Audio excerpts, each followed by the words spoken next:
নমস্কার দর্শক বন্ধুরা, ড্রাগন ডেজার্টে আপনাদেরকে স্বাগতম। এই আগস্ট মাসে আপনাদের ড্রাগন গাছের কি পরিচর্যা করতে হবে তারই আজকের এই ভিডিও।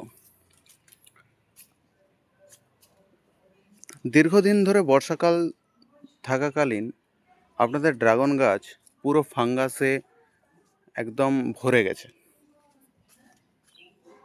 দেখুন আজকের অবস্থাটা, দেখুন সাপ,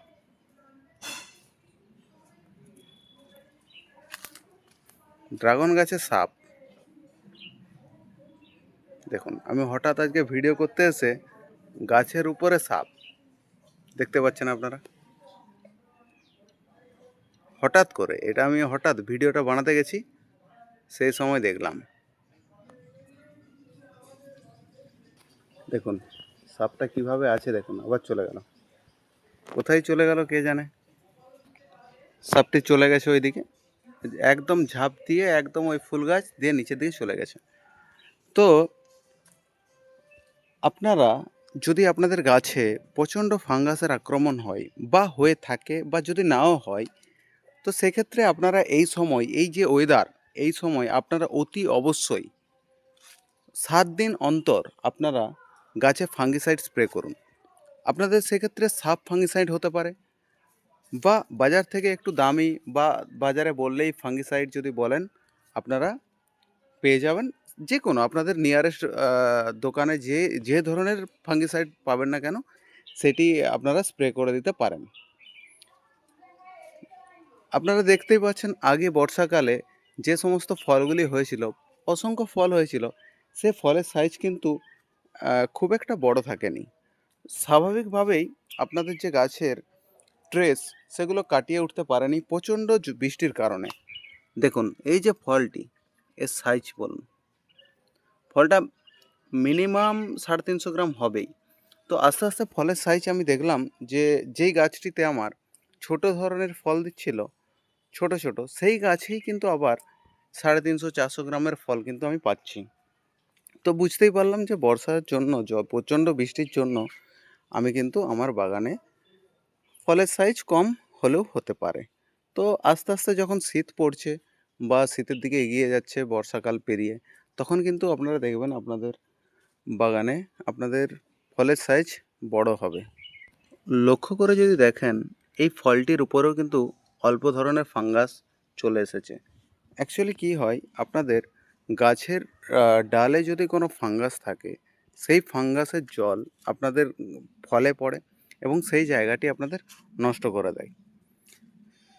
দেখুন একদিকে আমার কিন্তু ফুল ফুটে গেছে, অন্যদিকে ফুল আজকে রাত্রে হয়তো ফুটবে এটা, আবার গাছে ফলও ধরে আছে।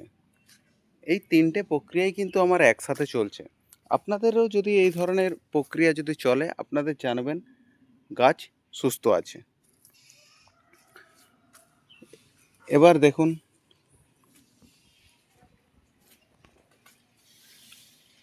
বাগানটি, দেখুন একবার। আজকে আমি ফাঙ্গিসাইড স্প্রে করব, তার আগে আমার বাগানে যতগুলি ফল আছে সেই ফলগুলি কিন্তু আমি পেড়ে নেব। এই ফুলটা দেখুন, এই ফুলটা হচ্ছে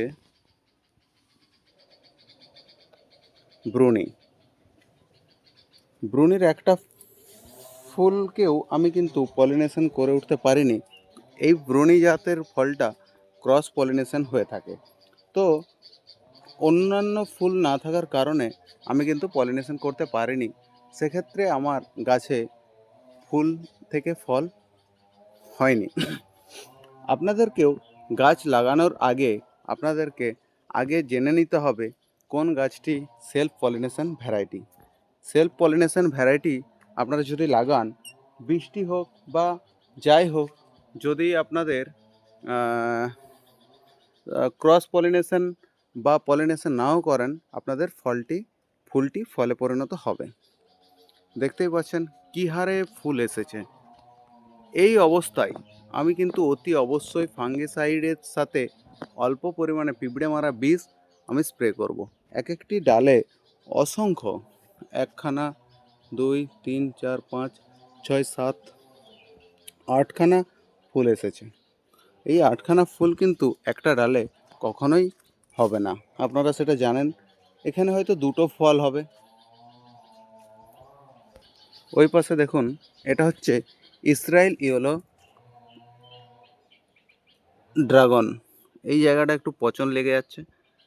বৃষ্টি হলেই আপনাদের কিন্তু গাছে ফাঙ্গাস লাগবেই, একদম গ্যারান্টি লাগবে। তো বৃষ্টি হওয়ার পরই আপনারা চাইবেন, বৃষ্টি যদি থেমে যায় তারপরেই আপনাদেরকে ফাঙ্গিসাইড স্প্রে করতে হবে। এই যে দেখুন, এই ডালটি, এই ডালটি একদম চুপসে গেছে, এর মধ্যে যে জেলিটা ছিল সেই জেলিটাও শুকিয়ে গেছে। তো এই অবস্থায় কি করতে হবে? স্বাভাবিকভাবে গাছে ফুল থাকলে, ফল হলে সেই ডালগুলি কিন্তু একটু ট্রেসের মধ্যে যায়। তো আস্তে আস্তে যখন ফল হারভেস্ট করে নেবেন আপনারা, তখন আপনাদের গাছের ডাল আবার পুনরায় বৃদ্ধি পাবে এবং হেলদি হবে। এরপর আপনাদেরকে কিছু খাবার দিতে হবে। সর্ষের সাথে একটু হিউমিক অ্যাসিড, আপনারা সর্ষের খোলের সাথে হিউমিক অ্যাসিড দিয়ে এই জায়গায় গোড়ায় কিন্তু আপনারা দিয়ে দেবেন। দেখবেন খুব ভালো এই গাছের ডালগুলো কিন্তু স্ট্রেস থেকে রক্ষা পাবে। এবার বলি, এই ফলগুলি কখন আপনারা পারবেন, কখন হারভেস্ট করবেন? দেখুন, সম্পূর্ণ লাল হয়ে গেছে, এই সময় আপনারা হারভেস্ট করুন। কেননা আপনারা যদি বাড়ির জন্য খান ফল, বাণিজ্যিকভাবে যদি না করেন, বাণিজ্যিক হলে এতটা লাল হতে দেবে না, তার আগেই কিন্তু আপনাদের ফল কেটে বাজারে বিক্রি করে দিতে হয়। কেননা ওই ফল অনেক দিন ধরে ট্রান্সপোর্ট হয় এবং বাজারে গিয়ে সেটি বিক্রি হয়, তারপর মানুষের কাছে পৌঁছায়।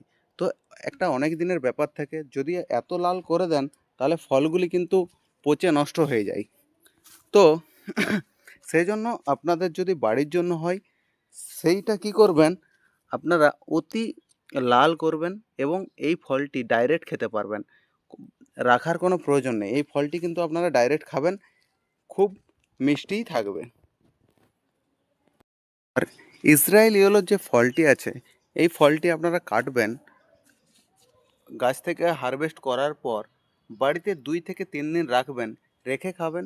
নইলে দেখবেন একটা টক ভাব আসবে, মিষ্টি একটু কম তুলনামূলক। তো আপনাদেরকে গাছের জাত বুঝে আপনাদেরকে গাছ লাগাতে হবে। তো যেসব গাছ পলিনেশন লাগে, যেসব ভ্যারাইটির জাতের গাছ পলিনেশন লাগে, সেই গাছগুলো আপনারা অ্যাভয়েড করুন। নইলে কিন্তু আপনাদের গাছে ফুল হবে, সেই ফুল থেকে ফল হবে না। অনেক মানুষই আমাকে বলেন যে আমার গাছে ফুল হচ্ছে, কিন্তু সেই থেকে ফলে পরিণত হচ্ছে না। এই ফুলটি দেখুন, এই ফুলটার নাম হচ্ছে পার্পল হেজ।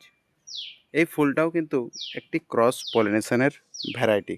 এটার সাথে অন্য একটি ফুলের পরাগমিলন করার পরেই কিন্তু এই ফলটা, মানে এই ফুলটা ফলে পরিণত হবে। নইলে দেখা যাবে 2 থেকে 3 দিন পর ফুটে যাওয়ার আপনাদের ফুলটি অটোমেটিক ঝরে গেছে। দেখুন, এটা হচ্ছে নাইট কুইন। নাইট কুইন ফুলটি ক্রস পলিনেশন, এটাকেও আমি ক্রস পলিনেশন করেছিলাম। তো এই ফলটা অনেক দিন ধরে পেকে আছে। কিভাবে বুঝবেন এটা পেকেছে কিনা? এর কাঁটাগুলো যখন দেখবেন এইভাবে নাড়ানোর পর এই যে সরে যাচ্ছে না, ঝরে যাচ্ছে, তো এখনই আপনারা বুঝতে পারবেন যে এই ফলটা পেকে গেছে। এই ফলটা কিন্তু হারভেস্ট করে নিতে হবে। যাই হোক, ভিডিওটি বড় করব না, আপনারা দেখলেন আমার বাগানটি, আরেকবার দেখে নিন। প্রায় 60+ জাতের গাছ কিন্তু আমার বাগানে আছে। যেসব দর্শক বন্ধুরা যদি ছাদে বাগান করতে চান টবে, আমার সাথে কন্ট্যাক্ট করবেন। আমি আপনাদেরকে টব থেকে শুরু করে কিভাবে লাগালে গাছে ফলন পাবেন, কম খরচে কিভাবে গাছে ফলন পাবেন, গাছ কোথা থেকে পাবেন, কিভাবে লাগাতে হয়, কিভাবে মাটি তৈরি করতে হয়, আমি সমস্ত বিষয়টি আপনাদেরকে বুঝিয়ে দেব। এবং কোন জাতগুলি লাগালে আপনাদের ফল পাবেন, মিষ্টি জাতের ফল হবে, সেই সমস্ত দিকগুলো আমি আপনাদেরকে বলে দেব। যাই হোক, আমার সাথে কন্ট্যাক্ট করবেন, যে কোনো বিষয়ে আমাকে কমেন্ট করবেন, আমি কিন্তু আপনাদেরকে গাইড করব। আপনারা এই ওয়েদারে অবশ্যই ফাঙ্গিসাইড স্প্রে করতে থাকুন, গাছে একটা অনুখাদ্য স্প্রে করুন, আর গাছের গোড়ায় হিউমিক অ্যাসিড এবং সর্ষের খোল অল্প করে ছড়িয়ে দিন। আপনাদের গাছ সুস্থ স্বাভাবিক থাকবে এবং আপনাদের গাছ ফুলে ফলে ভরে উঠবে।